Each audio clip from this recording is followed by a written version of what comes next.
क्या आप अपनी हाइट बढ़ाने के लिए अपने ही पाँव की हड्डियां तोड़वाने के लिए तैयार हैं? सोचिए, एक हड्डी को काटना, लोहे के रॉड डालना और फिर रोजाना मिलीमीटर बाय मिलीमीटर इसे खींचना ताकि आप चंद सेंटीमीटर लंबे हो जाएं। जी हाँ, लेंथ बढ़ाने की सर्जरी आजकल फैशन बन चुकी है। वही सर्जरी जो कभी सिर्फ हादसों के शिकार या पैदाइशी माजूरी अफराद वाले मरीजों के लिए थी, आज अमीरों और सेलिब्रिटीज के लिए कॉस्मेटिक ट्रीटमेंट बन चुकी है।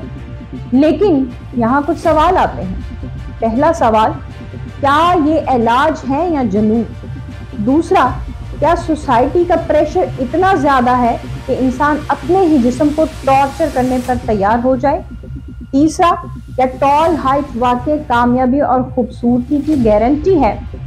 और आखिरी और चौथा, क्या ये सर्जरी पर्सनालिटी इन्हेंस करती है या सिर्फ जिंदगी भर का पछतावा?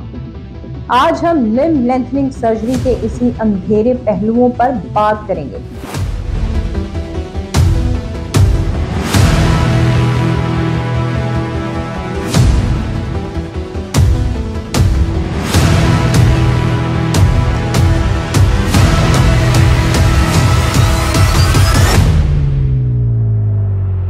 मुआशरे में टॉल हाइट को हमेशा से पर्सनालिटी का हुस्न और कामयाबी की इलामत समझा गया है। शोबिज़ हो, मॉडलिंग हो या कॉर्पोरेट वर्ल्ड, कद को एतमाद, पार और इंप्रेशन के साथ जोड़ा जाता है। कॉर्पोरेट दुनिया में कहा जाता है कि ज्यादा कद वाले लोग मीटिंग्स में ज्यादा डोमिनेट करते हैं। इनका बॉडी लैंग्वेज ऑटोमेटिकली पावरफुल लगता है। कई स्टडीज ये भी कहती हैं कि टॉल लोगों को ज्यादा लीडरशिप पोजीशंस मिलती हैं। फिल्म और शोबिज़ की दुनिया देख लें। हॉलीवुड में बड़े हीरोज जैसे डिवेन जॉनसन, जो दी रॉक के नाम से भी जाने जाते हैं, इनकी हाइट 6 फीट 4 इंचेस है। जेसन मोमोआ की हाइट 6 फीट 4 इंचेस है और इसी तरह क्रिस हेम्सवर्थ की हाइट 6 फीट 4 इंचेस। ये सब अपने इम्पोजिंग फिजिक और हाइट की वजह से स्क्रीन पर लार्जर देन लाइफ लगते हैं। बॉलीवुड में भी यही ट्रेंड है। अमिताभ बच्चन को देख लीजिए, जिन्हें डेकेड से शहंशाह कहा जाता है। इनकी हाइट 6 फीट 2 इंचेस है। हर्षवर्धन, रणबीर कपूर और रणवीर सिंह को देख लें, सब 6 फीट। टॉल हाइट इनकी स्क्रीन प्रेजेंस को बढ़ाती है। हत्ता कि पाकिस्तान में देखें, शान शाहिद, हुमायूं सईद, फवाद खान, सबका कद इनकी शख्सियत को मजीद इम्प्रेसिव बनाता है। मॉडलिंग और फैशन इंडस्ट्री में तो हाइट लिटरली एक रिक्वायरमेंट है।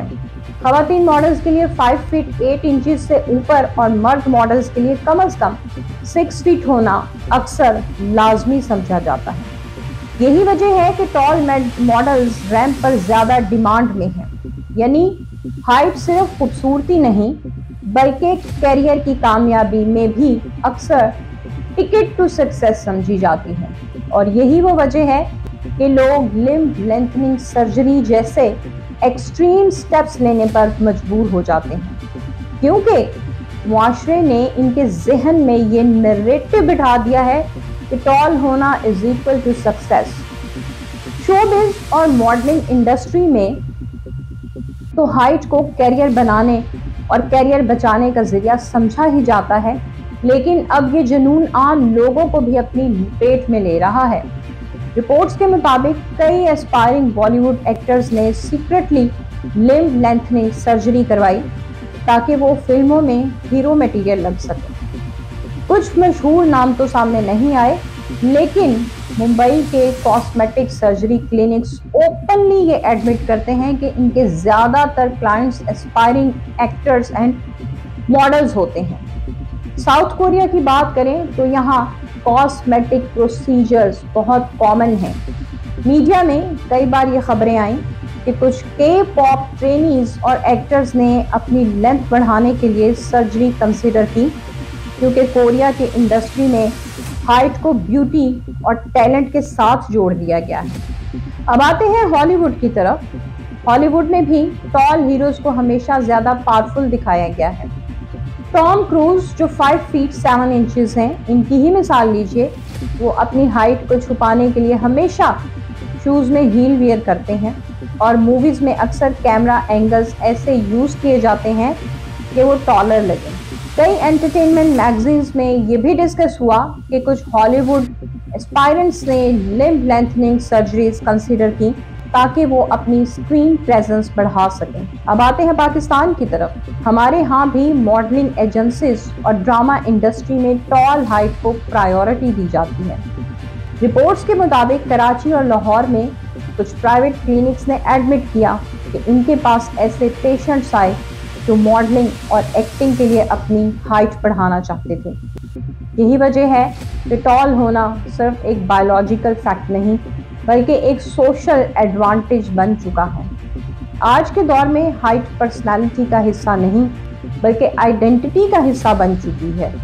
दोस्तों, बात सिर्फ जिस्मानी कद की नहीं है, असल मसला है ज़हनी कद का। छोटे कद वाले अक्सर लोग अपने हाइट को लेकर के एहसास कमतरी यानी इंफीरियरिटी कॉम्प्लेक्स का शिकार हो जाते हैं। It is the society which makes them feel that, oh, you are short and that's why everything is happening because you are short. The person cannot fight with the society and people around degrading them and creating that your height is a stigma. हमारे मुआशरे में height को confidence, पार और even leadership के साथ जोड़ दिया गया है। स्कूल में बच्चों को टॉल होना स्ट्रॉन्ग कहा जाता है, कॉलेजेस में टॉल लड़कों को ज़्यादा हीरो समझा जाता है और शादी के रिश्तों में भी टॉल हाइट को अक्सर प्रायोरिटी दी जाती है, चाहे वो लड़की हो या लड़का। यही वजह है कि छोटे कद वाले अफराद को अक्सर बुलिंग, टीजिंग या साइड रिमार्क्स का सामना करना पड़ता है, जैसे कि छोटू, मिनी या शॉर्टी जैसे अल्फाज इनके जहन पर गहरा असर छोड़ देते हैं। छोटे कद वाले अक्सर लोग सोसाइटी के रवैये की वजह से एहसास कमतरी का शिकार हो जाते हैं। इनका कॉन्फिडेंस कम हो जाता है, गैदरिंग्स में वो खुद को छुपाने लगते हैं या फिर वो जोक्स और कमेंट्स सहने के लिए तैयार रहते हैं। यही चीज़ आहिस्ता आहिस्ता सोशल एंग्जाइटी में बदल जाती है। ऐसे लोग पब्लिक सेटिंग्स में अनकंफर्टेबल फील करते हैं, जैसे सबकी नज़र सिर्फ इनकी हाइट पर है। बार बार कॉम्प्रेशंस, टीजिंग और रिमार्क्स इनको डिप्रेशन की तरफ धकेल देते हैं। वो सोचते हैं कि शायद इनकी वर्थ सिर्फ इनकी हाइट से जुड़ी है। कुछ केसेस में ये सिचुएशन इतनी एक्सट्रीम हो जाती है कि वो बॉडी डिस्मॉर्फिया का शिकार हो जाते हैं, यानी अपने जिस्म को लेकर के डिससेटिस्फेक्शन इतनी बढ़ जाती है कि हर वक्त यही ख्याल रहता है कि मैं छोटा हूँ, मैं कमज़ोर हूँ, मैं लेस अट्रैक्टिव हूँ। My sister was much taller than me. I was always jealous of the fact that she was taller and I didn't get to be taller. People didn't realize that the more they said it, the more it hurt. And the more it hurt, it made me less confident about who I was as a person. कुछ cases में ये situation इतनी extreme हो जाती है कि वो body dysmorphia का शिकार हो जाते हैं, यानी अपने जिस्म को लेकर डिससेटिस्फेक्शन इतनी बढ़ जाती है कि हर वक्त यही ख्याल रहता है कि मैं छोटा हूँ, मैं कमज़ोर हूँ, मैं लेस अट्रैक्टिव हूँ। यही मेंटल प्रेशर हाइट को एक सिंपल फिजिकल फीचर से निकालकर एक ऑब्सेशन बना देता है और यही ऑब्सेशन आज $1 बिलियन इंडस्ट्री को फ्यूल दे रही है।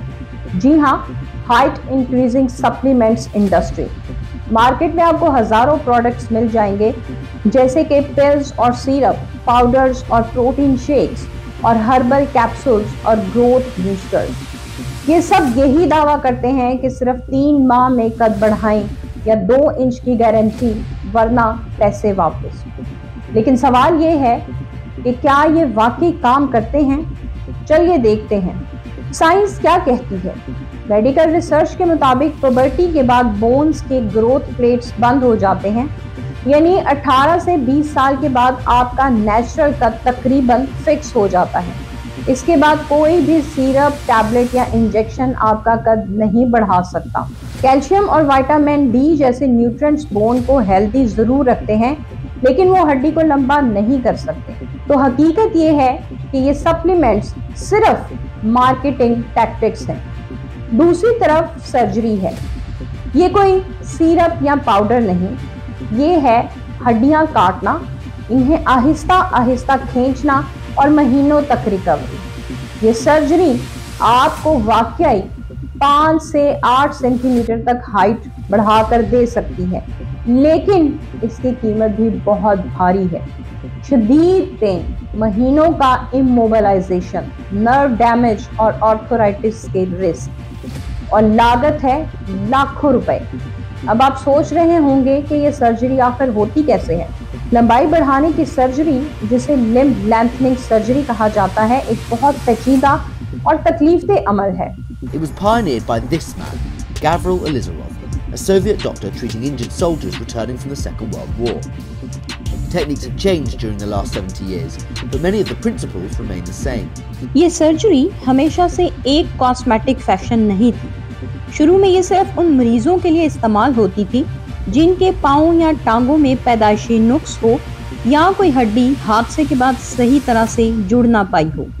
लेकिन आहिस्ता आहिस्ता ये इलाज ज़रूरत से निकलकर ख्वाहिश में बदल गया और आज ये सर्जरी फैशन और ट्रेंड का हिस्सा बन चुकी है, जहां लोग सिर्फ चंद इंच लंबे होने के लिए अपनी हड्डियां तोड़वाने पर तैयार हैं।